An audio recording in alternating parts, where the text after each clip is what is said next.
All right. Here we go back again. Look who I have. I have the man, Vince, Blue Footy, the guy that you guys see on football Twitter with all the latest Chelsea news non-stop. And he's an absolute intellect as well in footballing minds. He's got some great sort of thinking and ideologies as well. So it's great to have him. First of all, Vince, how you doing, my man? I'm fine. I'm fine. It's been a long time, we had this kind of a discussion, but I'm glad to be on your on your show once again. Thanks. Nice, Vince. I'm really glad that I've got you on as well. Look, let's get straight into this match review, man. First of all, just some couple of lines, man. Is it for you 2 points dropped or is a 1 point gain in this particular match? How are you actually viewing this particular situation? Well, I think his 2 points dropped because after losing last match against Arsenal, we had to win this one, but unfortunately we didn't win it. So I see that as 2 points dropped because it should be a winnable match, but unfortunately we dropped 2 points. You see, a point is always very deceiving. Is you lose more than you gain, so you are losing 2 points, gaining 1 point is nothing. So if you look at our record and they're ahead of us because we have drawn too many matches more than them. So at times, a draw overshadows a lot of things. But to me, a draw is as good as a defeat. I mean, a draw is as good as a loss. So, but 1 point is 1 point. But if you want to challenge for the title or to be up there among the best in the Premier League, you need to go for the 3 points. So it's 2 points dropped for me. Yeah, I think I have to agree with you as well, Vince. I'm not going to lie about it. It was a must-win game for me off the back of that loss against Arsenal. So this is definitely 2 points dropped. And yeah, I mean, for me, that game, it looked like Aston Villa was never scared of us. They really played football. They really went at us. It wasn't as if they were holding back, they were defending deep or anything like that. They were really after us. And they probably fancied us as well. They probably thought that they can get the 3 points. And this is the concerning part. But we'll get into all of that. First of all, Vince, to everyone that's joined in, thank you so much for joining into this live stream. Max, thanks for joining in. CFC Stephen, thank you. Omar, thank you for joining so far. And all the people that have joined so far, thank you. Please smash that like button. It helps out the channel a lot. But first of all, Vince, I want to talk to you about, let's start from the top. And then we sort of work ourselves to the bottom. The lineup, when you saw the lineup, what was your thoughts about the lineup? Well, the lineup wasn't the main issue, but you have to think that we didn't have creativity in midfield, and Kante playing as number 8 always give us trouble. Even though he recovers a lot of the ball and makes up a lot of ground, but at the end of the day, he lacks creativity, and he's always there, for everyone to see. It's not always his strong point to create chances. So when he plays there, I don't think that we do that much going forward. And then when you play Kante and Mason Mount is not the most creative guy in the world. So you begin to think to yourself, where do you find those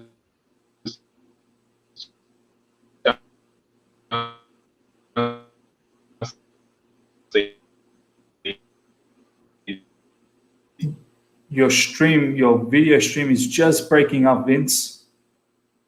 And then Reece James, I've noticed, but you're live, so I don't know what to do. So let me continue. So we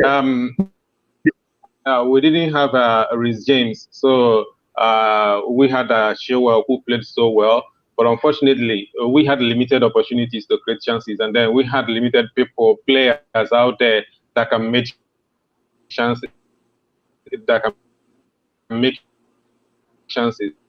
So is what is the line? Yeah, no, I barely picked up anything from there, Vince. Sorry about that. It's just delayed at the moment. But I think what you're trying to say, in summary, was that you weren't really too bothered about the lineup, except for the fact that the midfield was not creative enough. And I probably agree with that as well. When I look at that particular midfield, I expected Kai Havertz to start, but I'm not sure how much creativity he would have added. At least he's someone who's known to be creative, I suppose. But yeah, as you said, Kante playing as a number 8 is never a good idea. I mean, as you said, defensively he's great, but providing anything up front, I don't think he's that great. He had some chances with the shots. Obviously, they went over the bar. But expecting Kante to produce assists or those key passes is probably a bit too much. And as you said, Mason Mount as well. As much as he provides a lot of energy, pressing and whatnot, but he's not someone who regularly provides those key passes. He's not someone who's a regular line breaking type of player in terms of passes. I know we've seen him create some passes in this particular season, especially the one against Kalamata against the match against Rennes, but he doesn't do that often enough. And obviously, Jorginho sitting deep. I suppose that whole setup it wasn't creative enough. But yeah, nonetheless, look. Just like you, I think for me as well, the lineup wasn't a massive issue. I was happy with the forward pack with Giroud, Pulisic, and Kalamata. I thought we had enough firepower. Let's talk about the first half, Vince, a little bit. Hopefully, your stream is going to be good, and we can get everything from you. The first half for me, Vince, I feel like we were very one-dimensional again. But like we did not penetrate enough through the middle. Yes, we ended up getting the goal from the cross. But when you pump in that many cross, surely one's going to stick eventually when you throw in that many cross after cross. But overall, that first half, I thought, I don't know, we finished the first half well, but I felt Aston Villa was also in the game in that first half. Your thoughts about the first half? Yeah, like you said, I think it was a disjointed first half. And like I mentioned earlier, we had a limited personnel to make opportunities, to make chances, and unfortunately we had to rely on Ben Chilwell to provide those chances, and he did reasonably well. But when you have a limited players and then spaces to make opportunities, then it becomes very, very difficult. So to me, I think the first half wasn't too bad, based on the players we had there in the pitch. But I think we could have done more, especially at the number 8, especially Mason Mount, because I rate Mason Mount as a more creative player than N'Golo Kante. Mason Mount, if you rewatch that match again, you will see so many times that he was on the ball and the Pulisic, was beyond him and as in space, and rather he played back to Rudiger or Chilwell. He was playing a lot of safe passes. Which doesn't help the team in any way. So you need to move forward. You need to break the lines. You need to play those dangerous balls and then see what happens up there. So when you play safe, you are not going anywhere. So basically, we had creativity, and it was there in the first half. It was there also in the second half. So that's why I wasn't surprised, to hear Lampard say that as in he was happy with the performance and what the players gave him, because like I said, you always get what you put out, what you put out in the field of play. So you don't expect N'Golo Kante to become Zinedine Zidane overnight. Exactly. To produce things. So from what he put out there, he was basically happy, with the performance. For us, to me personally, I know that lineup was like a little bit. A little bit balanced. Let me not say very, very unbalanced. A little bit unbalanced, for our own good.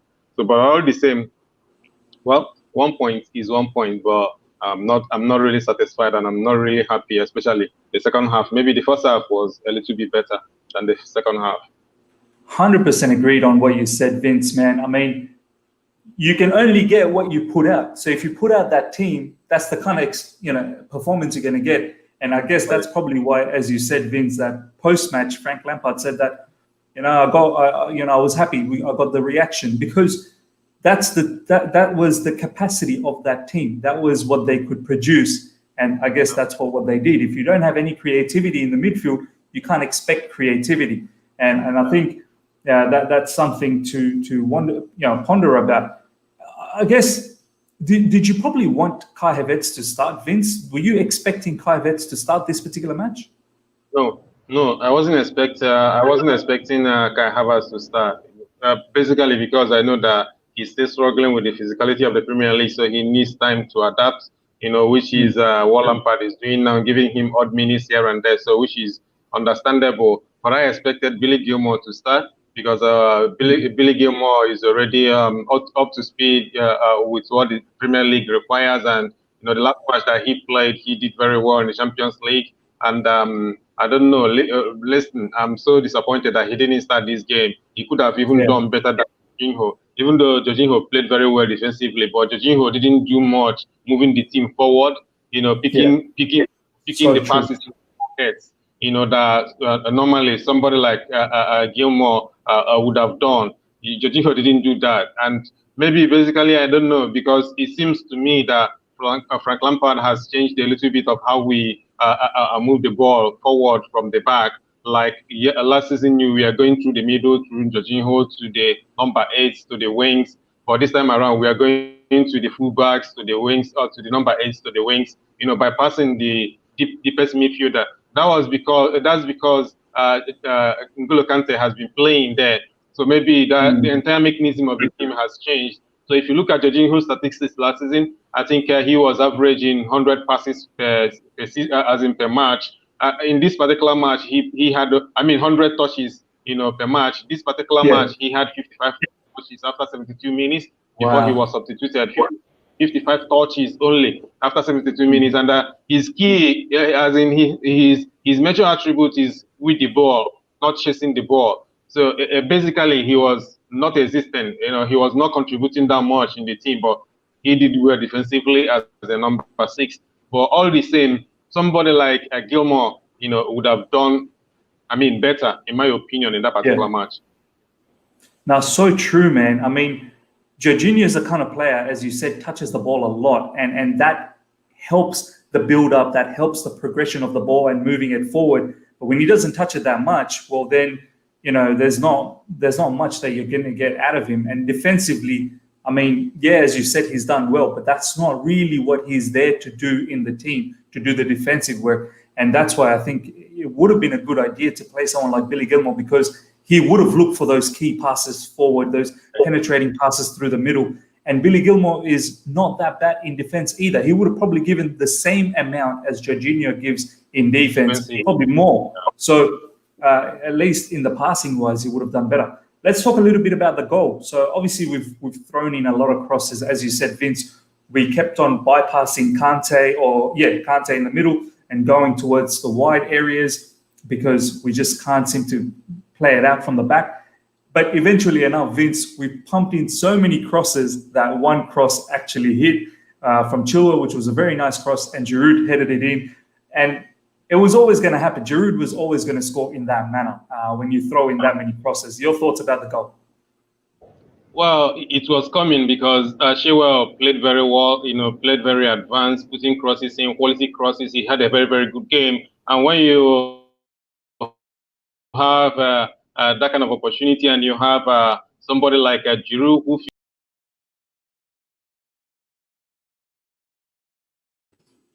looks like we've lost Vince. He's been having some poor internet connection there, but we'll carry on. If Vince comes in, we'll add him on.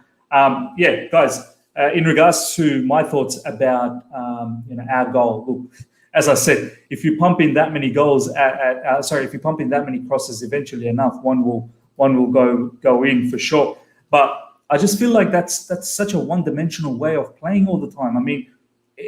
I guess what Vince was saying in regards to we don't have the creativity in the middle to play through the middle, but then why not use the players like Kovacic and Kai Havertz and play that creative style? So why force yourself to continuously go wide? That was the bit of an issue, and this is how we've seen ourselves play for the past few games, and it's just crossing. So look, fantastic goal from Olivier Giroud. He was always going to score that type of a goal when you pump in that many crosses. So kudos to Olivier Giroud. But after the goal, once again, once we score the goal, we didn't go into that ascendancy. We didn't take the game to Aston Villa and really force the pressure. But Aston Villa as well, they weren't scared. They looked like they were very, very comfortable, that they were always going to get an equaliser.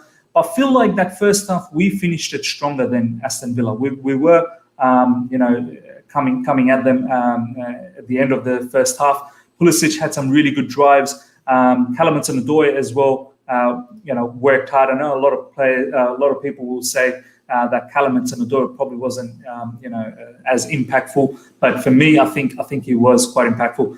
Vince, thanks for being back again. You've got some massive internet connection over there. I was just saying, Vince, that in that first half, just wrapping things up, that we finished the first half, I felt quite strong. Pulisic had some really, really good drives in the first half as well. He was taking them on. Callum Hudson-Odoi, for me as well, worked hard. I know a lot of people would say that Callum Hudson-Odoi, his impact in the game wasn't that great, but I felt like his energy and the work rate was really good. Your thoughts on Pulisic and Callum Hudson-Odoi in that first half?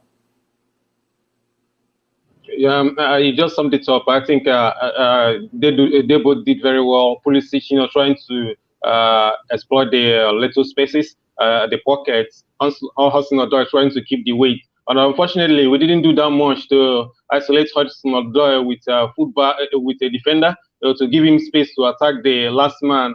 Basically, we have to give Aston Villa a very good. You have to give Aston Villa all the credit, because they defended very, very well. If you ask me, they were always doubling on our wingers and making it difficult for them to beat one man and then attack the boss. They defended very, very well, and I have to give them that. So, but apart from that, Hudson-Odoi played so well. He was switching play, which is very, very important. Switching from left to right, playing diagonal balls, and I mean doing them accurately, which is not easy feat. And attacking the defenders, he did that once or twice. Tried to put the ball in, but like I said, Villa defended very well. But apart from that, I would like to see him again, as a winger instead of Werner, or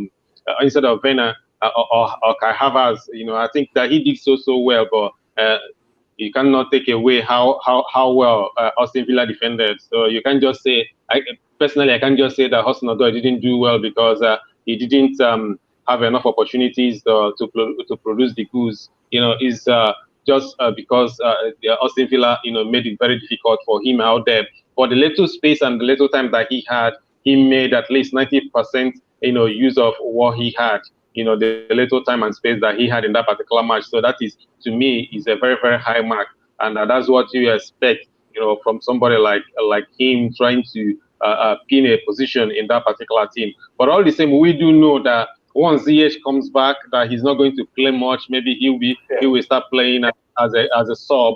But without ZH, I think from how he played tonight, and then how he played also against Arsenal, he deserves to be a backup to Hakim Ziyech, when he comes back. So about this game, I think he played so well. To me, if I have to rate him, I will give him 7 over 10, overall. So that's a very good performance from him, considering everything. No, absolutely, man. I agree. For me, Callum Hudson-Odoi probably is a 7 out of 10 as well in this particular match.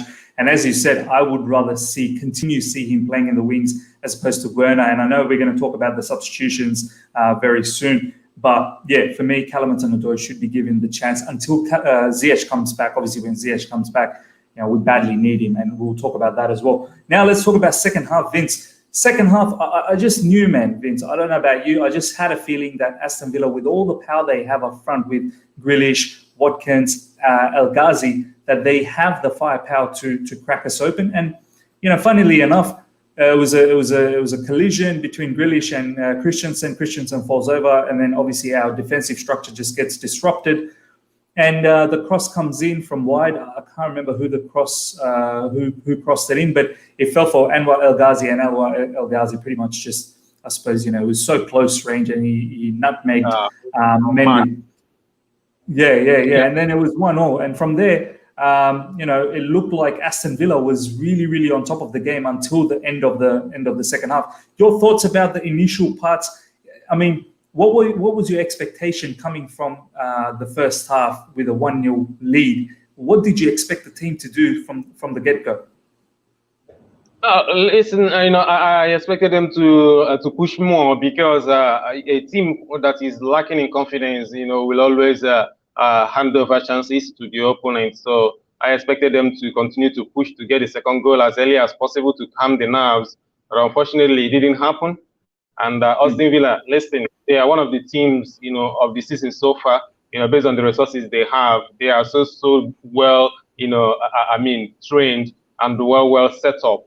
They're a very, very difficult team to beat. I enjoy watching them tactically because not too many teams are set up the way they are. They are set up because they can defend very well and then attack as well. They move the ball in difficult areas to the wings, and they have a striker that moves, that runs the width of the pitch, that moves left and right, not being static, and then wingers that can move inside, and then one of the best number 8 wingers in the Premier League. You're talking about Grealish. So you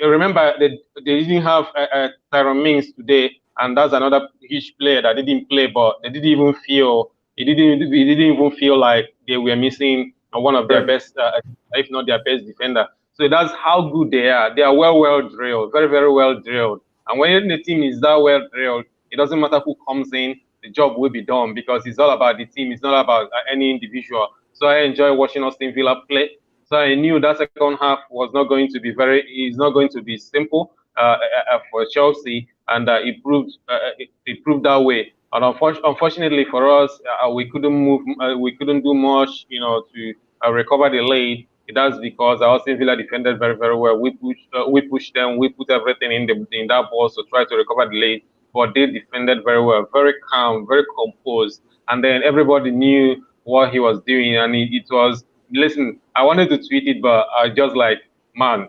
To me, I kept it to myself. I was so impressed. Defended. If I had tweeted that, a lot of people would be like, no, it's not because Aston Villa played well. It's because we are shit and all that, Yeah. But yeah, it's not just because we are shit, but it's also because they are so well drilled. And when a team is that well drilled, the chances are so difficult to come by. And listen, they don't have 8 clean sheets in this league for nothing. It's not a joke. This is the Premier League, not the Championship. So if anybody down there and think that Aston Villa is not a good defensive side, that person doesn't know what he's talking about. They are very, very well drilled. But that said, so I expected us to at least push forward to get another goal, and then even if they score, no problem. But with that defense that we had out there, Christensen and Rudiger, I knew one mistake we concede. So unfortunately, we couldn't score, and they scored. That's the story of the game. And to me, before the match kicked off, after seeing that lineup, I thought maybe we'll get a draw in this game. But I wanted a win, but I knew Aston Villa having all their players available except Mings, and then that's a full squad. And let's not forget, even Traore is on top of his game right now, playing so well. He covers a lot of trouble out there, and he's a player that just started playing recently for them. Benchio made already, and he's going from strength to strength, and he's that kind of a thing with Aston Villa at the moment, that whoever goes out and another person that comes in, whoever comes in replacing the main man, plays so well, and you will never find out exactly what's going on. You will never even think that they lost their man. So they are that good at the moment. So it's not even a surprise that Lampard said that he was happy. I mean, some people are freaking out. Let's talk a little bit about this now, Vince. There's a really good comment here from Khan. He said Aston Villa are playing like a top 4 side. If you notice, they are very confident. They don't panic. 100%, I agree with that. You mentioned, Vince, that Aston Villa is very well drilled, and I really want to talk about this now a lot more, about Frank Lampard and how he's progressing this team, his tactics. Someone like Aston Villa, Vince, they also brought a lot of new players this season. They went from quite low in the table last season, and they had to bring in some new players. And this season, their football is looking very good. They're progressing week by week by week.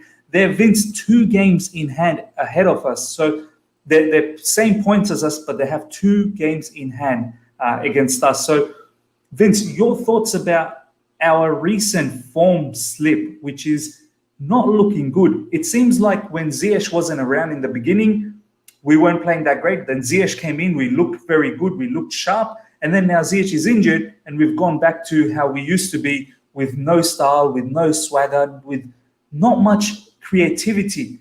Does this concern you, Vince, that is Frank Lampard so reliant on one player? Is that a concern for you, that he should by now, should have some sort of a structure that even when key players are gone, we should be able to get, 3 points in these sort of matches?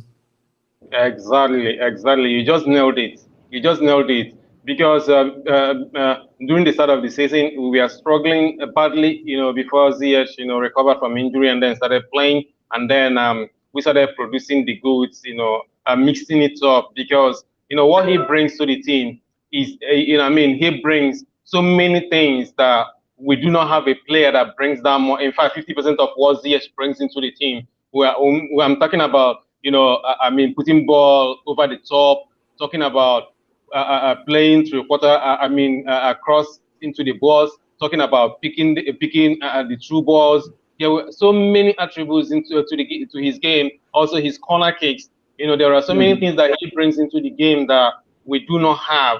And unfortunately, what you lack in a player, you should try to find it in your team. So we lack those things. Like you said, it's a shame that up to now Lampard, has not been able to find a way to play without someone like Ziyech, because you can't really say that every team in the Premier League, has a Ziyech. No, every team in the Premier League doesn't have a Ziyech. So it means, that there is something we are not doing right, and it means that we are not setting the team up right, team very, very, very well, to be able to find spaces, and ways to win matches without the attributes of Ziyech and what Ziyech brings to the team. Now, I think I tweeted a day ago that we are playing like we are playing last season football without Ziyech, and it's exactly what it is. Without Ziyech, even with the fullback, with Chilwell and Werner and Havertz, we are still playing like we are playing last season without much penetration. Yeah, once teams drop back, we cannot open them up. So, but it's very easy when Ziyech is there. When teams drop back, he has other tools to be able to open teams up. So we don't have it right now, and it's down to coaching, man. It's down to coaching. You know how much I support this team, and how much I support. You supported big time. You supported big time. So to me, it's a shame that when let me go back a bit. When Ziyech was there, I tweeted a few tweets, hyping up the team, claiming what we are not, but we were those things that I claimed at that point in time. We were at once top 3 performing teams in Europe. We were that. At the point, top 3 performing teams in Europe. Literally not that long ago.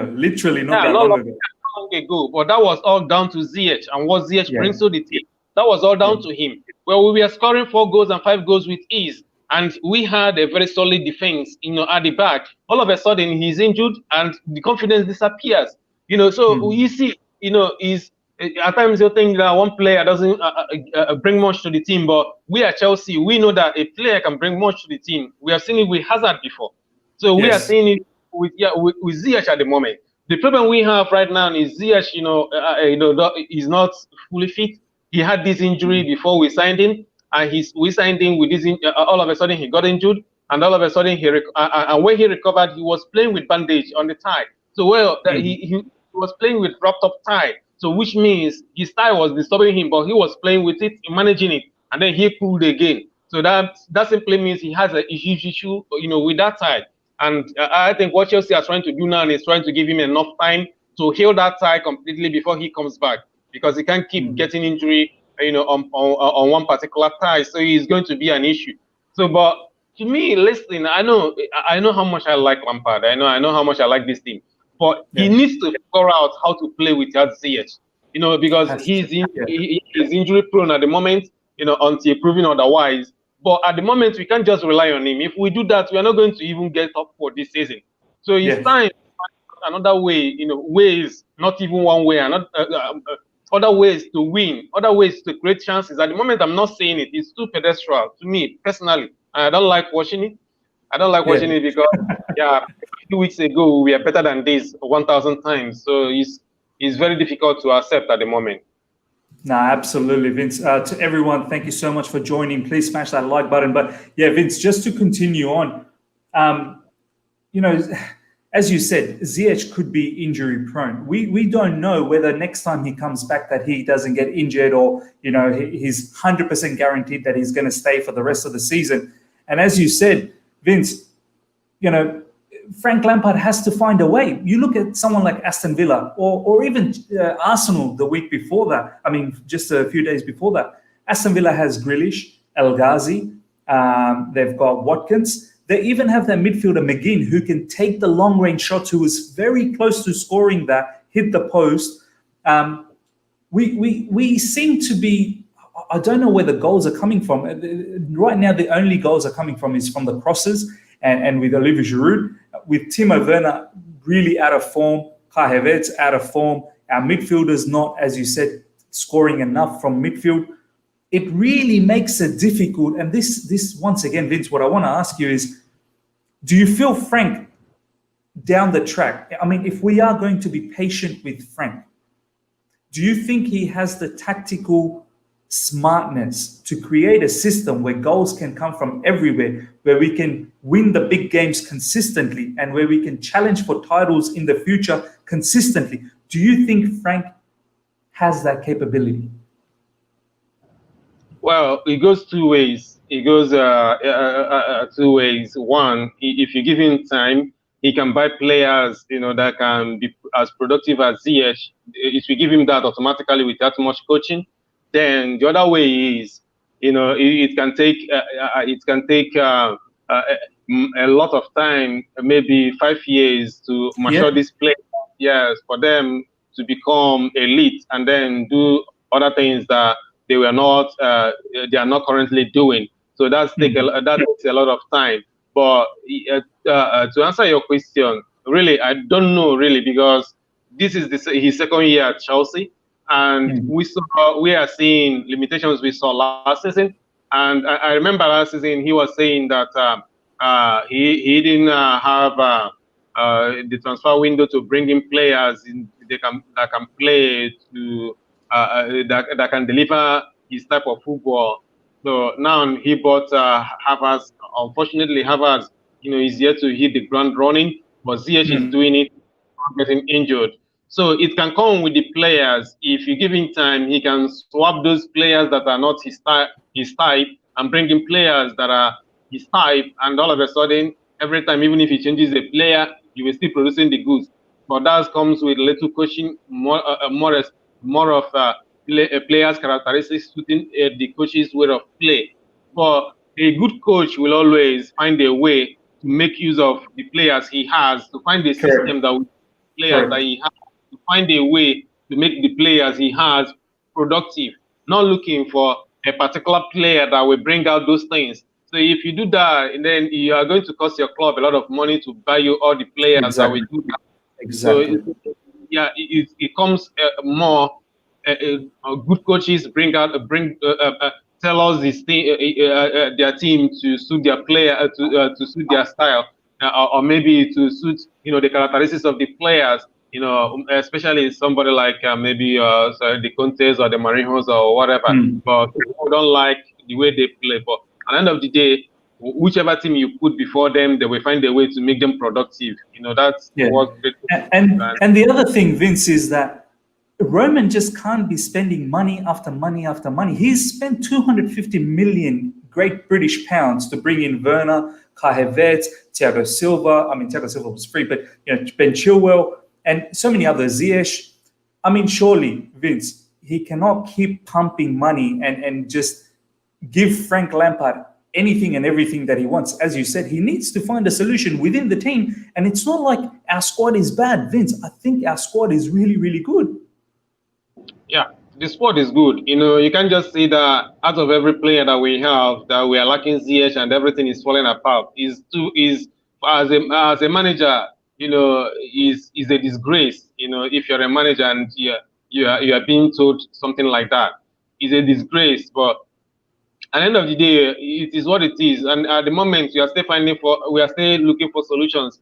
So, like I said, he needs to find that solution very, very fast because, like you said, Abramovich can't keep on spending money. He has spent a lot already that should make this team better. But all the same, now we have to also give time.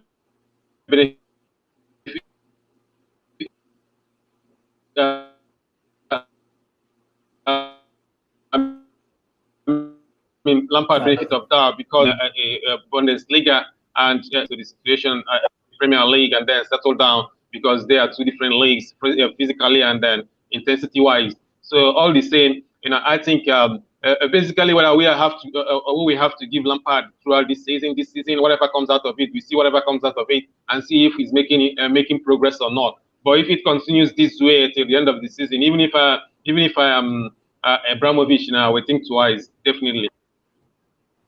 No, 100%. So I just want to read out some comments. A really good comment here from RHH.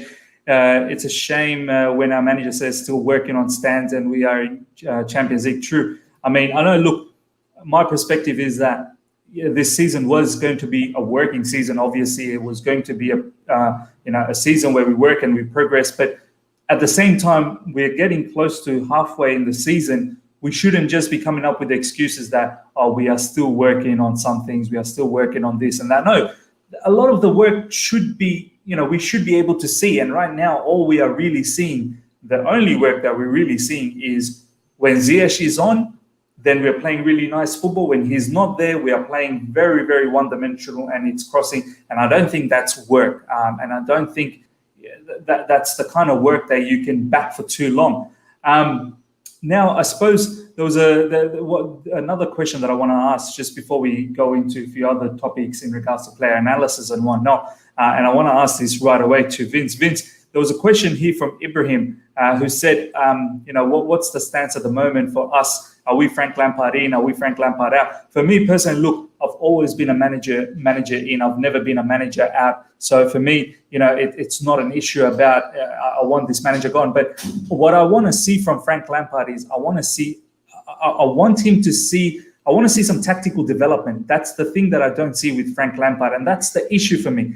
And I personally don't think he can win us a league down the track in the future because I don't think tactically he's smart enough as yet. And how long we want to wait for that? As you said, 5-6 years it could be until he becomes tactically smart in that level. But are we a club that's going to wait that long for a title? I don't think so. So for me, look, I'm never a manager out, but I think the truth needs to be said that Frank Lampard is probably not tactically smart enough to take us to anywhere beyond top four. I think top four is probably his ceiling. Your thoughts around Frank Lampard in, Frank Lampard out? Well, managers develop and also players help. The development of players also play a huge part, in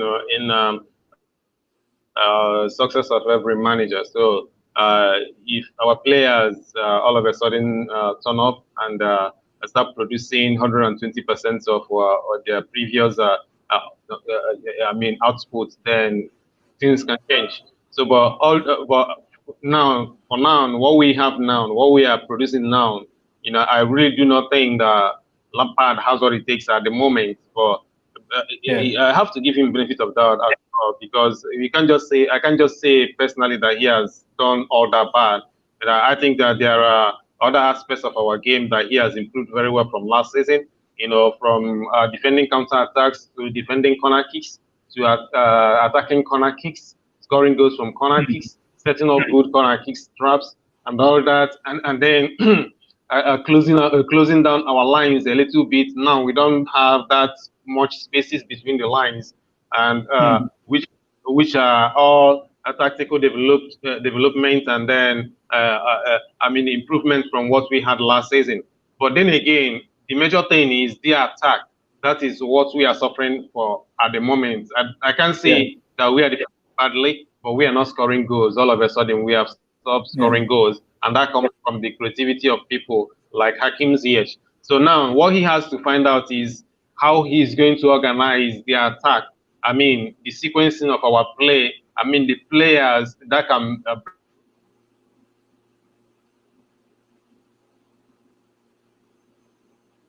bring out a lot of people have criticized Timo Werner, and he's lacking confidence at the moment.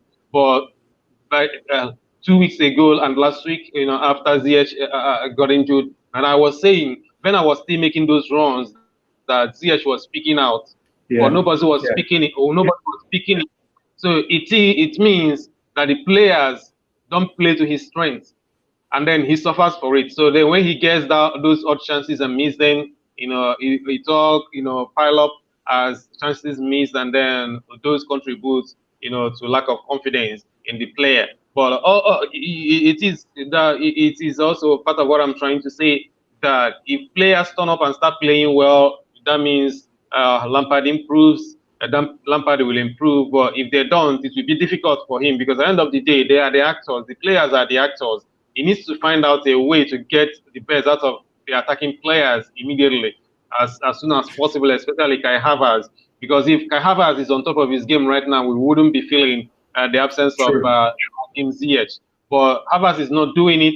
Hakim Ziyech is injured. All of a sudden, we have the same midfield that we had last season, without line-breaking passes, without passes over the top, without spotting good crossing opportunities from the three-quarter line and all that. So everything becomes predictable once again for our opponents. So that is the major issue that we are suffering from at the moment. Then he's going back now to the crossing, to crossing, which Liverpool did very well last season, and everybody thought it was easy. Using crossing to produce chances is never easy, because there are three things involved. You need good crossers.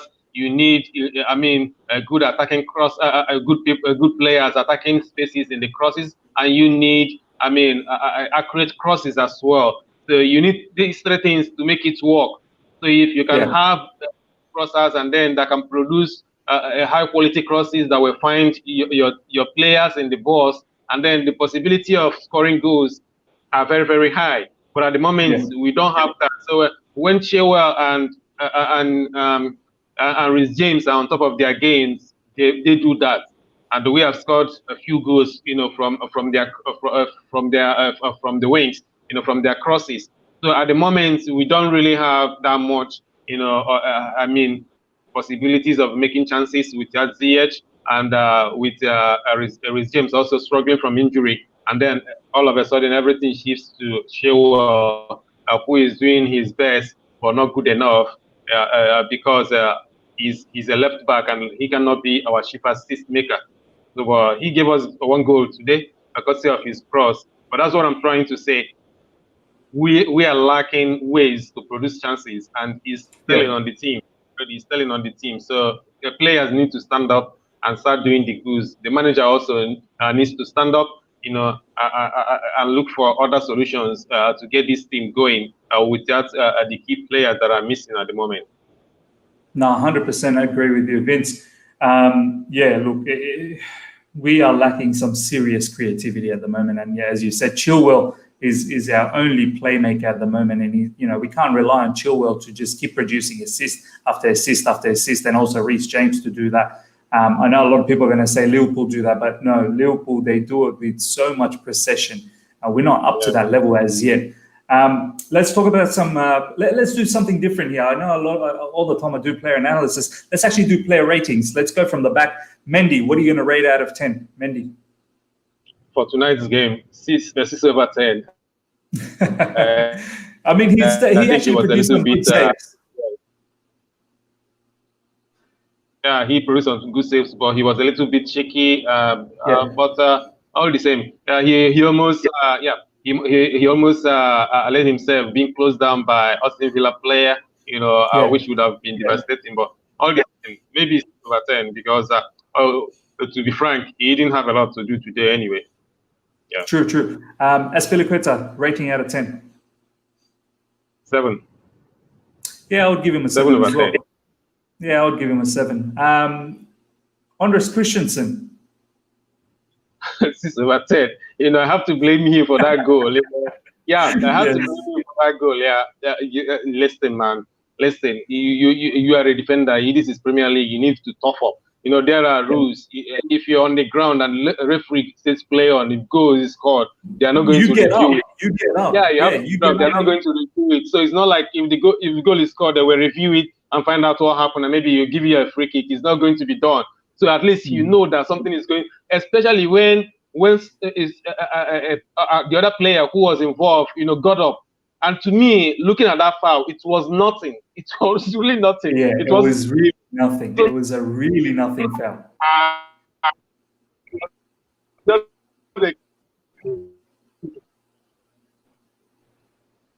He would have gone up and then I tried to cover his face, and Azpilicueta went to cover his face, and then left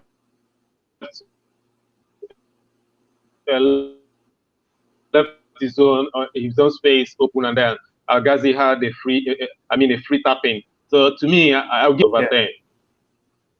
No, absolutely, man. Who do we have? Rudiger. Yeah, Rudiger played so well, so I'll give him 7 over 10. He played well. Yeah, I'd have to agree as well, man. So far, I'm agreeing with all your ratings. I think they're spot on. Kante. Yeah, Kante 7.5. I didn't expect him to play 4 days ago and play today and then produce the kind of runs he produced today. He saved us so many times. He was one of the best players for us in that pitch, irrespective of the fact that he's not a creative player. It is not his game, but what is his game is what his game is. Making runs,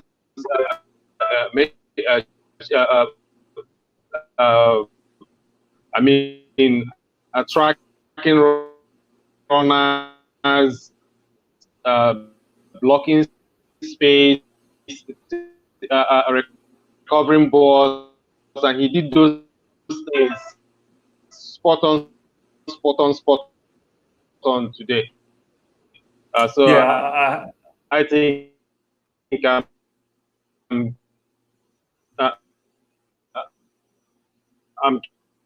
giving him some. No, I think I have to agree. Sorry about the video quality, guys. Obviously, there's just some internet issues over there. But I think what Vince is trying to say is that 7.5 for Kante. And Kante was, I suppose, instrumental in some of the key defensive areas. He did intercept some big sort of situations, and it helped us out. There were some dangerous situations where Aston Villa could have got away with another goal, and Kante was there to help us out at 100%. I think 7.5 is probably decent. Mason Mount, just quickly, Vince, Mason Mount, what would be your score for him?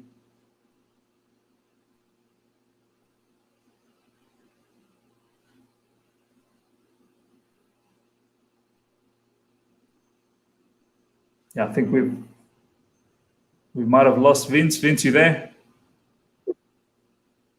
I'm there. 6 over 10. I said Mason 6 over 10. 6 over 10, probably right as well. Then you have Jorginho. Jorginho, 5.5. Didn't do well today, but he played well defensively, but not his best game, but because he wasn't that much involved. Yeah, no, I agree as well once again. Callum Hudson-Odoi. Hudson-Odoi, I have to give him 7. One of the bright spots in the team, tried his best, switching play, trying to take on defenders. I can't do more than he did based on the circumstances. Once again, Vince, I'm agreeing with you because they're all spot on. Pulisic, the same. I think that he played well. He tried, made a few chances for us. Tried to take a few chances as well. Was unlucky a few times, but he pushed it. So I'm giving him 7 over 10. I would actually give him, here's my slight little change. I'll probably give him 7.5. Not a massive change, but I thought Pulisic was probably the only guy that actually tried to take the game to Aston Villa. He drove, he was driving through the middle. He had an opportunity in the first half where I believe he should have scored, but it was an opportunity that he created anyway off the back of a mistake from Aston Villa. And then in the second half, there was another opportunity where he drove in, then cut in, and then he took the shot and he just went over the bar. So 7.5. So not much of a difference with you, but just a little bit better. Olivier Giroud. Giroud, 7/10. Basically, I'm giving him 7 because of the goal. Because apart from the goal, he didn't. Wasn't involved in much action, and it's basically the goal, and then few good things here and there. But if I'm looking for top players and top rated players in the team for this match, I'm not going to take Giroud. So maybe 7/10 is. Yeah, 7/10 is quite reasonable to me. I think Kante was my own personal man of the match. For everything that he produced in general, apart from creating chances, which wasn't his game, like I said. So 7.5 to Kante. I think he's my man of the match.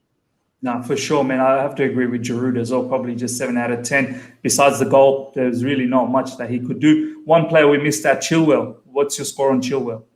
Yeah, Chilwell is another player that was very, very good. So Chilwell takes 7.5 as well, but and I get Kante slight edge, but Chilwell takes 7.5. After Kante is Chilwell, no doubt about it. And some people will pick Chilwell ahead of Kante, and I won't argue with that because it makes sense as well. It depends what you're looking for. 100%. I'll have to agree as well. Probably Chilwell, I feel, was our best player. Just edges Kante a little bit, and then obviously then you have Kalimantan and Pulisic as well in and around there. Substitutions, just to wrap things up, Vince, your thoughts on did the subs make any sort of impact in our game? Werner and Kai Havertz especially. Havertz did try because he kept the ball well a bit, and then made some dangerous passes. Released the wingers here and there.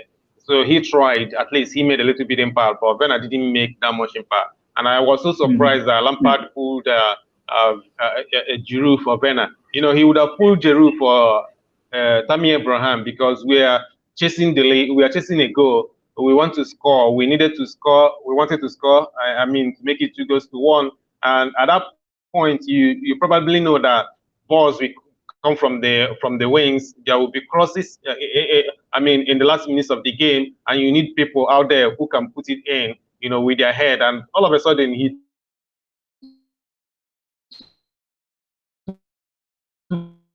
only guy through and playing substitution. It wasn't funny. I didn't like that. But he's the manager. He's the boss. He decides what he wants. So, but to me, it really didn't make sense. And when I didn't do well, so that backs up my own feeling. Yeah, no, man. I was really happy to see Werner, to be honest, and especially see him play in the centre forward position. But I don't think he created any impact one bit. And for me, Kai Havertz. That wasn't at the time the kind of match to bring in Werner to play as a number 9 because he plays with space. So and we are chasing a game. We are not going to have much space behind. So if you can't have much space behind, Werner is not a good player in tight areas. So why bringing him? When these people are going to pack the bus, because a draw is okay for them, but not okay for us. So, but having a guy who doesn't play well in tight areas, chasing in a game you are chasing against a team that is defending well, it doesn't really make sense in any way. Really, doesn't really make sense. So you needed somebody like Giroud in that game, or maybe possibly Abraham. Yeah, but I would have loved Giroud to finish that match, seriously. So, but unfortunately, he didn't, and Werner didn't do much, really. It wasn't the type of game he should have played, really. So at that particular point, we didn't need him. So that's my own very feeling. true. Look, I think I'm probably talking from a very emotional point of view that I haven't seen Werner do well, and I really wanted to see him do well. But I think you made a good point that this probably wasn't the type of game that Werner could have done anything when Aston Villa at the end was, defending solid and their structure was good, not giving any space in the back. So you're probably right. Vince, final thoughts, man, before we wrap this up. Where do we go from here, man? Where do we go from here? We've got Man City up next. I don't know. A lot of people are saying that Man City is going to be postponed, but Man City next, man. I'm praying for Man City to be postponed. Seriously, I'm praying seriously for it. and I have good reasons, for that. One, we need, if it's postponed, then we have time to recover. After this busy period. Secondly, we also have time to see if we can get the magic man, ZH, back. ZH, he's the only guy that we pull out of this mess. Has to be back. He's the only guy that I pull out of this mess, at the moment. So if a Man City game is postponed, man, I will give Thanksgiving in church. Seriously, we need it. We need that. We need that. Yeah, you're right. I want to watch that game. I want to watch Chelsea play, but man, this game, if we don't have ZH, I don't even know if we can get a draw. So it's better it's postponed, so we have more time to recover ZH, have more time to give players a little bit rest and see if we can get something out of it. Yeah. It's crazy, Vince, that this is what we've come down to, but it is what it is. Seems like we are officially ZH FC. That is who we are right now. We're waiting for ZH to come back. It doesn't look great on Frank Lampard, but from Hazard FC to ZH FC, we switch. But yeah, guys, thank you so much for joining. And please smash that like button. It helps the channel out a lot. Leave your comments as well in the comment section later on this video, and I'll go through and answer as many as I can. And Vince, thank you so much for joining. And yeah, hope to see you in the channel again in the future. Until next time, see ya. Thank you very much. Even though that the internet wasn't so good, and I enjoyed the time with you, but hopefully I didn't have much time today to look at the internet speed with the network I'm using. So, but unfortunately, it is like this. But maybe next time I will do something about it. I'm sorry. No problems, Vince. Yeah, but I enjoyed the show. No, definitely. No problems, Vince. Catch ya. Thank you. Thank you for having me. Thank you.